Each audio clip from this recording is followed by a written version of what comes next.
Berjumpa kembali dalam renungan harian GMI Ebenezer.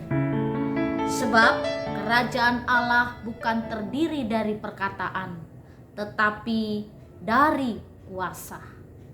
Kita berdoa. Bapa di surga, kami bersyukur dan terima kasih karena Engkau membangun kerajaan-Mu di atas muka bumi ini dengan kuasa yang maha tinggi. Engkau berkata, tetapi Engkau juga menggenapinya. Perkataanmu memiliki kuasa, dan perkataanmu juga mengandung janji tentang kehidupan kami saat ini dan juga kehidupan kami yang akan datang. Terima kasih kami boleh ada di dalam tangan-Mu, boleh ada di dalam nama-Mu, dan boleh ada di dalam kasih-Mu. Kami percaya kepadamu. Terima kasih ya Tuhan. Bapa yang baik, biarlah segala kebenaran yang termeterai dalam hati dan pikiran kami boleh terus memberi kekuatan kepada kami untuk terus mengikut-Mu. Dan pagi ini kami akan mendengarkan suara-Mu, Tuhan menolong kami sehingga firman-Mu ini menjadi satu firman yang terus kami ingat dan kami lakukan dalam kehidupan kami. Di dalam dan demi Yesus Kristus kami berdoa dan mengucap syukur. Amin. Pada pagi hari ini kita akan bersama-sama merenungkan satu tema firman Tuhan. Orang Samaria menerima Injil. Ketika gereja mula-mula dan banyak orang percaya, Tuhan tambahkan jumlah mereka.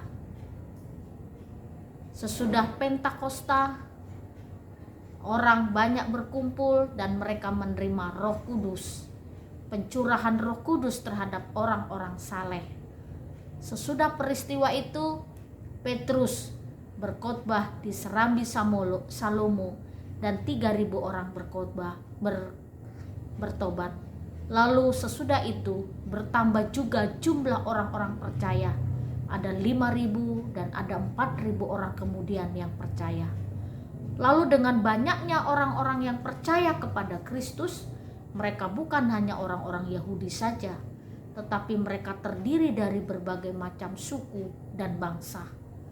Lalu terjadilah penganiayaan di Yerusalem.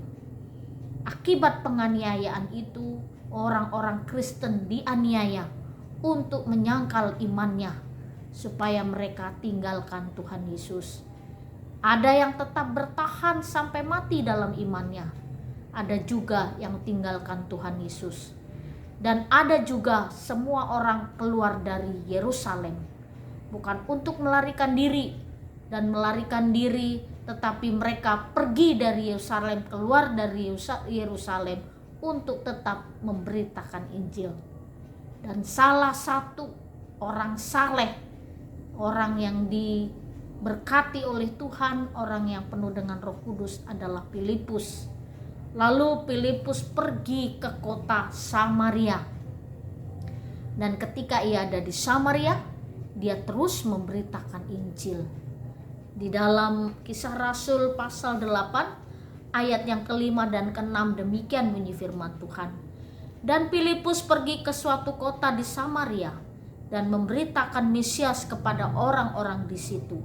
Ketika orang banyak itu mendengar pemberitaan Filipus dan melihat tanda-tanda yang diadakannya, mereka semua dengan bulat hati menerima apa yang diberitakannya itu. Bapak, Ibu, serta saudara-saudari, sebelum peristiwa itu terjadi, ketika Filipus mengajar orang-orang Samaria, sehingga banyak orang Samaria yang menerima Yesus sebagai Tuhan dan Juru Selamat mereka. Kita tentu masih ingat perempuan Samaria yang percaya kepada Yesus ketika Tuhan Yesus berdiskusi tentang air kehidupan di sumur orang Yahudi. Nah, ketika itu juga Samaria sudah mendengar Injil dan Samaria menantikan Mesias. Dan Mesias itu adalah Yesus Kristus. Seorang perempuan Samaria, dia beritakan bahwa Mesias telah datang, yaitu Yesus Kristus. Lalu sekampung mereka percaya dan menerima Kristus. Dan hari ini kita mengingat peristiwa itu terjadi kembali di dalam pelayanan Filipus. Filipus pergi ke Samaria sesudah terjadi penganiayaan di Yerusalem terhadap semua orang-orang Kristen yang ada di Yerusalem. Filipus pergi ke Samaria dan memberitakan Injil Tuhan. Dan ketika dia mengajar dan memberitakan Injil, siapakah Yesus Kristus dan bagaimana Yesus dapat menyelamatkan semua orang yang percaya kepadanya, karena dia adalah Mesias yang dinanti-nantikan oleh banyak orang.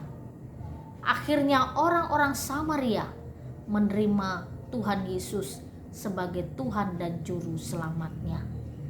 Bapak, Ibu, serta saudara-saudari, yang menjadi perenungan inti dari firman Tuhan pagi ini adalah ketika terjadi penganiayaan, orang-orang Kristen dianiaya oleh karena imannya.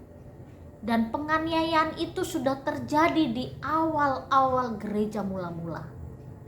Tetapi yang sangat mengherankan, justru banyak orang-orang Kristen yang rela mati, rela dibakar hidup-hidup, rela dimakan singa hidup-hidup untuk mempertahankan imannya. Dan ketika orang-orang Kristen bertahan dalam imannya, banyak orang Romawi, tentara-tentara Romawi menjadi heran. Kenapa orang ini mampu bertahan? Siapa Tuhan yang mereka sembah, Tuhan yang mereka puji?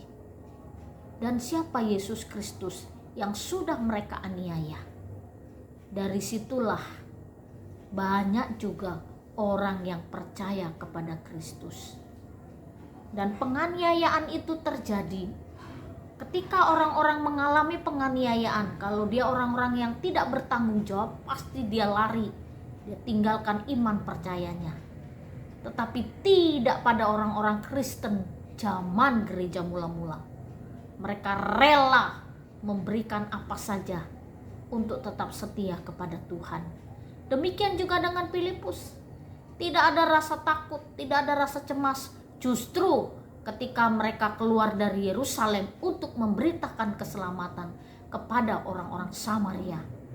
Dan banyak dari orang-orang Samaria yang menerima Kristus sebagai Tuhan dan Juru Selamatnya.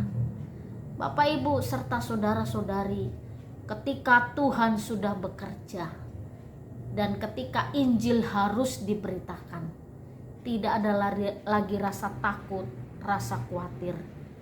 Dan orang yang sudah menjadi pengikut Kristus memiliki satu pemahaman yang berbeda, bahwa dunia ini hanya sementara dan penganiayaan yang kita alami juga hanya sementara, karena ada satu kehidupan kekal yang Tuhan janjikan kepada setiap orang yang setia.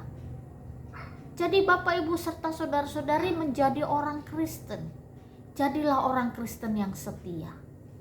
Jadi olah orang Kristen yang memberi dampak kepada orang-orang di sekeliling kita. Dalam kehidupan kita, dalam pergumulan kita, kesulitan kita. Tapi kita harus memberi dampak bagi orang-orang yang ada di sekitar kita. Jangan karena persoalan pergumulan kita mempermalukan nama Tuhan. Artinya apa? Banyak orang Kristen di tengah kehidupannya, ketika mengalami pergumulan persoalan, seolah-olah Tuhan tidak bekerja, seolah-olah Tuhan tidak menolong. Jadi mari kita tinggalkan itu semua dan beralihlah kepada sesuatu yang tidak sia-sia. Apapun yang terjadi dalam kehidupan kita, Tuhan tidak tinggalkan kita. Demikian juga dengan iman percaya kita, kita harus tetap setia kepada Tuhan. Apapun yang terjadi, lewat pergumulan, persoalan kita, nama Tuhan dipermuliakan. Lewat apapun yang kita alami, Injil Tuhan diberitakan. Jadi Rasul Paulus ingatkan kepada Timotius, beritakanlah firman, baik tidak baik waktunya. Sampaikanlah Injil itu kepada semua orang. Demikian juga pagi ini, sampaikanlah dan jadilah saksi Tuhan bahwa kebenaran-kebenaran itu hanya ada di dalam Yesus. Dan Yesuslah satu-satunya juru selamat kita. Kiranya Tuhan menolong kita. Mari kita berdoa. Engkau adalah Tuhan dan Raja kami. Tuhan, kami mau dari sisi segala kehidupan kami mau menjadi saksi-Mu, sehingga banyak orang yang percaya kepadamu. Berkati hidup kami untuk menjadi dampak bagi orang lain. Terima kasih ya Bapa, di dalam dan demi Yesus Kristus kami berdoa dan mengucap syukur. Amin. Selamat pagi, Tuhan Yesus.